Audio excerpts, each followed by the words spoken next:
Mesdames, Mesdemoiselles, Messieurs, bonjour. Soyez les bienvenus dans le journal positif de Saint-Jean. Au sommaire de cette édition spéciale, des informations positives à propos de notre belle école. Le premier sujet nous emmène à la rencontre de ceux qui font l'école, c'est-à-dire les enseignants. Mathieu, Thibaut, Bastia, Sénat et Noah, nos journalistes, en ont rencontré quelques-uns. Ils vous les présentent. À l'école, nous avons une multitude de classes. Cela va de l'accueil en maternelle jusqu'en 5e et 6e primaire, où les classes sont dédoublées pour plus de confort, au vu des apprentissages qui deviennent plus complexes. Nous avons donc également une panoplie d'instituteurs. Il serait très intéressant de mieux les connaître. Nous avons posé 3 petites questions aux enseignants de 5e et 6e, ainsi qu'à notre directrice. Bonjour madame. Bonjour Bastien. Comment vous appelez-vous? Madame Van Sigel. Depuis quand travaillez-vous ici? Je travaille ici depuis 2016, ça fait déjà 7 ans. De quelle classe enseignez-vous? J'enseigne en 6e primaire. Bonjour.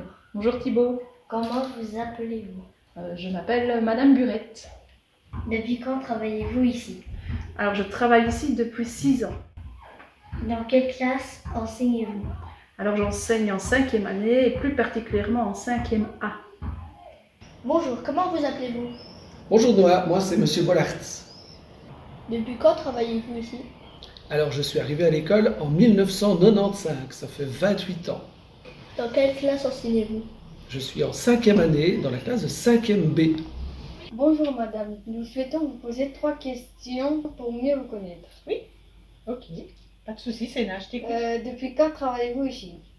Alors, je travaille ici, c'est facile, hein, en fait, depuis l'année 2000. Donc, ça fait 23 ans. On va dire que j'enseignais sur la fin, j'enseignais en 4e primaire.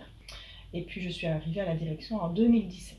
Quel est votre rôle au sein de cet établissement? Ok. Alors, mes rôles, ils sont multiples. Donc, il y a un rôle qu'on appelle administratif. Il y a aussi l'aspect des bâtiments. Et puis la dernière chose, c'est l'aspect que je préfère d'ailleurs, c'est l'aspect relationnel et pédagogique. Moi, mon rôle, c'est de faire en sorte que tout le monde soit bien dans l'école. Donc les élèves d'abord, les parents et l'équipe. Donc, tous les enseignants, toutes les personnes qui travaillent dans l'école. Voilà. Et puis l'aspect pédagogique. Donc ça, c'est finalement, c'est la grosse question, c'est comment faire pour que les élèves apprennent correctement. Donc ça, c'est tout ce qui est pédagogie. Et ça, j'aime beaucoup, vraiment, vraiment.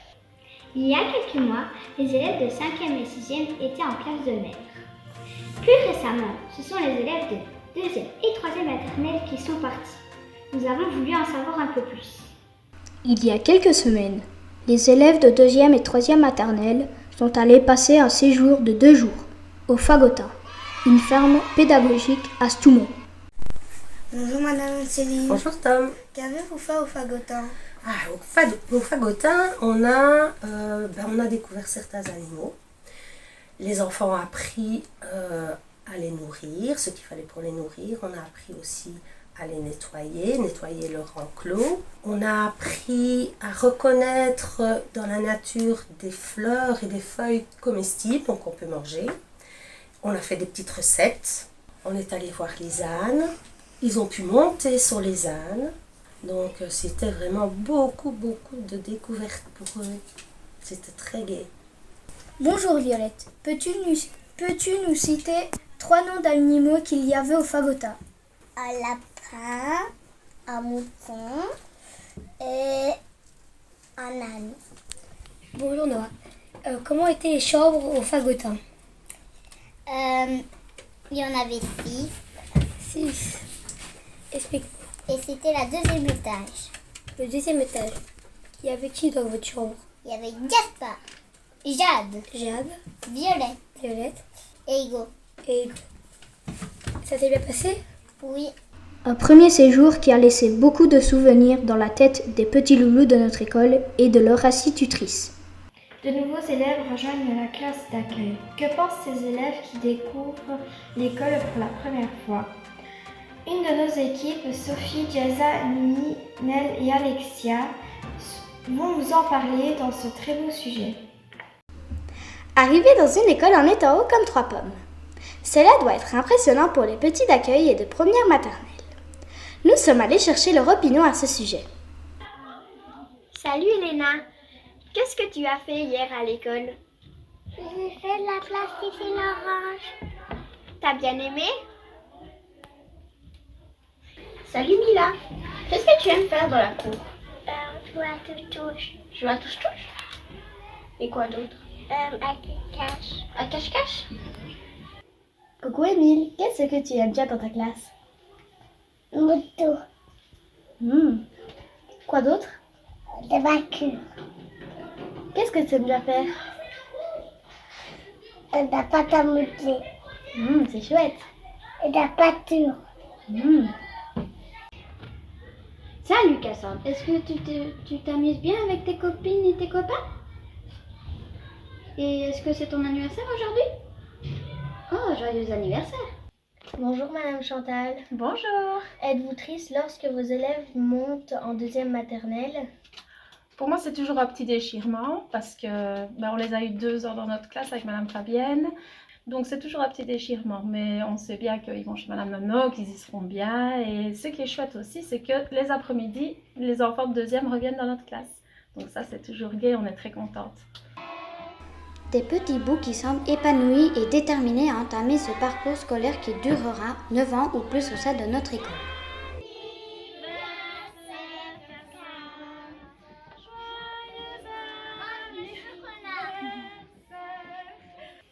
Une particularité de notre école, ce sont nos bâtiments différents. En primaire, ce changement de cycle signifie aussi qu'on rentre dans un nouveau bâtiment. Qu'est-ce que ça fait de devenir tous les 2 ans les plus petits des un peu plus grands? Vous allez le savoir dans ce sujet signé Eva et Louise. Le passage entre les cycles peut parfois paraître impressionnant pour certains élèves. Nous avons recueilli quelques avis d'élèves qui changeaient de bâtiment l'année prochaine pour aller, comme on dit, chez les grands. Bonjour. Qu'est-ce que ça te fait de passer les examens de deuxième année? Je me sens à l'aise et les examens se passent très bien. Bonjour Sophia. Bonjour. On a une question à te poser. Qu'est-ce que ça te fait de passer du petit château au pavillon? Je n'ai pas peur et je me réjouis d'y aller. Bonjour Alicia. Bonjour. Qu'est-ce que ça te fait de passer du pavillon des 3e et 4e à la grande école où il y a les 5e, 6e et les secondaires? Je suis triste de quitter Madame Compère et Madame Taton, mais je suis contente d'apprendre de nouvelles choses. Qu'est-ce que ça te fait de passer ton CEB et de passer en secondaire? De passer mon CEB, c'est toujours stressant. Et d'aller en secondaire, j'ai hâte parce que ça peut être mieux que la primaire. Nous constatons un mélange d'appréhension, de joie, de tristesse et d'excitation qui anime certains élèves. Nous sommes sûrs que chaque passage se réalisera dans les meilleures conditions pour eux. Tout au bout de ce parcours, les élèves de 6e année terminent leur scolarité primaire par le CEB. Une épreuve pour tous les élèves de la Fédération Wallonie-Bruxelles. Un grand moment pour eux, qu'ont voulu découvrir certains de nos journalistes. Zachary, Nathan, Julie, Jade et Mehdi. Les élèves de 6e année ont préparé leur CEB avec assiduité. Une période de révision leur a permis de se préparer au mieux aux épreuves qui les attendaient la semaine suivante. Les examens se sont déroulés dans le réfectoire et les élèves ont pu avoir un espace de travail plus confortable pour se concentrer sur le dossier qu'ils avaient devant eux. Nous avons recueilli quelques impressions avant la passation des épreuves. Bonjour madame, quel est l'horaire du CEB? Bonjour Jade. Alors, le CEB a lieu du lundi 26 juin cette année jusqu'au vendredi 30 juin, mais le mercredi, il n'y a pas de CEB, donc c'est juste une journée de révision. Et donc, grosso modo, une journée où on passe un CEB, les élèves arrivent le matin vers 8h, 8h30, et puis ils passent d'abord un premier CEB, donc par exemple le lundi, ce sera écouter et puis écrire. Ça dure environ une bonne heure et demie. Et puis après, ils font une pause, comme si c'était la récréation. Et puis, ils font une deuxième partie qui dure également environ une bonne heure et demie. Et donc, la journée se termine vers midi 10. Et donc là, l'après-midi, les élèves rentrent chez eux pour continuer à réviser. Qu'est-ce qui peut te stresser au CEB? Moi, ce qui peut me stresser, c'est de ne pas comprendre un énoncé ou une consigne et de rater mon CEB. Nous leur envoyons tout notre courage et espérons qu'ils auront donné le maximum d'eux-mêmes. Les institutrices de première maternelle et les puéricultrices ont la charge des plus petits de notre école. Ce n'est pas toujours simple, mais leur expérience et leur savoir-faire font des merveilles. Découvrons cela avec Théo, Loris, Lucas et Albert. Un bobo, une chamaillerie, une peur, voici quelques mots que peuvent ressentir les enfants de maternelle. Nous sommes allés chercher les remèdes miracles des institutrices maternelles pour arriver à soigner d'un coup de baguette magique peut-être tous nos petits soucis. Bonjour Madame Angeline. Bonjour Alban. Quels sont vos remèdes pour soigner les pleurs des enfants? Les pleurs des enfants. Alors on fait des gros câlins d'abord. Et puis, je suis une maman et les mamans, elles ont des petits trucs, elles ont de la poudre de perlimpinpin pour vraiment prendre les enfants, les câliner et vraiment les apaiser pour qu'ils soient bien. Savent-ils bien parler en deuxième maternelle? Oui, il y a beaucoup d'enfants qui savent bien parler, mais en 25 ans de carrière, on remarque qu'il y a de plus en plus d'enfants qui ont besoin d'un suivi logopédique. Donc, j'incite vraiment les parents à raconter plein d'histoires à leurs enfants, à parler avec eux, dialoguer, expliquer leur journée et à les corriger quand ils font des erreurs de prononciation. Nous n'avons donc pas trouvé de recette miracle, mais nous comprenons que des mots doux de nos institutrices, un câlin ou une écoute attentive peuvent parfois guérir pas mal de blessures. Revenons un instant sur les enseignants. Ils ont des choses à nous dire sur leur métier. Ils l'ont confié au micro de Dounia, Nordine et Héloïse. Pour ce premier journal télévisé, il nous semblait important d'en découvrir un peu plus sur nos instituteurs. Qu'est-ce qui les anime dans ce métier? Nous sommes allés interroger certains d'entre eux. Bonjour. Bonjour. Qu'est-ce que c'est pour vous d'être prof? Alors, pour moi, être enseignante, ça englobe plusieurs facettes. Donc, il y a plusieurs aspects. C'est d'abord de développer chez mes élèves des compétences, donc des savoirs, des savoir-être, des savoir-faire, en mettant en place des situations qui vont être variées, qui vont être adaptées à leurs besoins, pour les aider surtout à grandir et à s'épanouir dans la société actuelle. Mais c'est pas que ça. Donc, en étant enseignante en première primaire, je vais leur apprendre à calculer, à lire, à écrire, mais aussi, surtout, je vais essayer de leur apprendre à développer leur esprit critique. Tu vois, c'est se dire, je me pose des questions sur ce qu'on me dit, sur ce que je vois, ce que j'observe, ce que je vis. Et donc, c'est les accompagner au mieux là-dedans.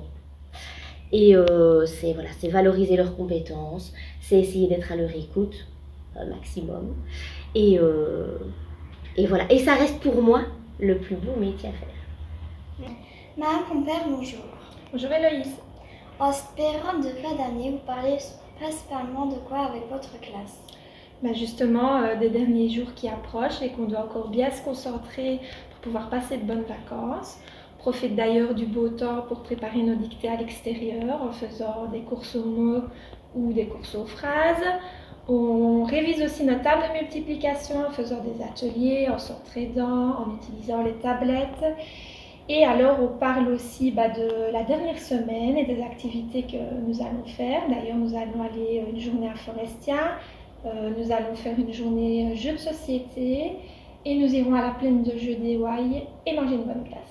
Qu'aimez-vous dans votre rôle d'institutrice?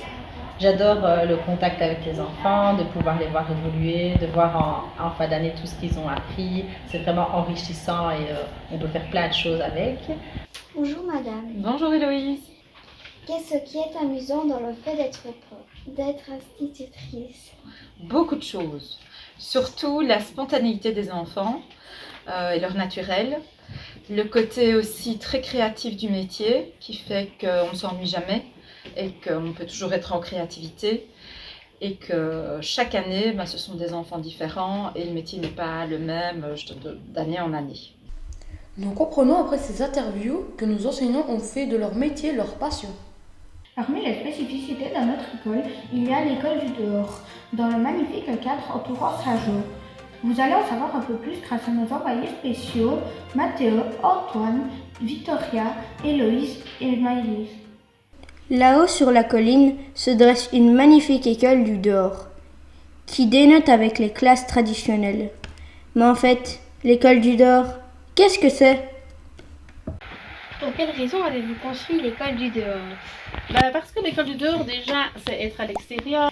Et aussi parce que pour leur santé physique. Donc leur santé physique, c'est par exemple la psychomotricité, donc ils apprennent à marcher dans des terrains difficiles, ils apprennent à grimper, ils apprennent donc, plus ils font des choses comme ça, plus ils ont confiance en eux. Donc ça leur apporte de la confiance. C'est très important pour leur immunité aussi, parce que le fait de sortir par tous les temps, froid, chaud, ben, ça renforce leur immunité. Et le fait d'avoir la luminosité du jour, c'est très bon pour... ça évite la myopie, donc le problème de vue. Donc déjà pour ça, c'est très bon aussi pour la santé morale, mentale. Pourquoi? Parce que quand on apprend dehors, eh ben, on déstresse en fait. Les enfants, ils se calment, ils ne se sentent pas coincés entre quatre murs. Et ils ont le vent de la nature, ils ressortent le soleil et ils apprennent mieux parce qu'ils sont plus calmes, ils déstressent.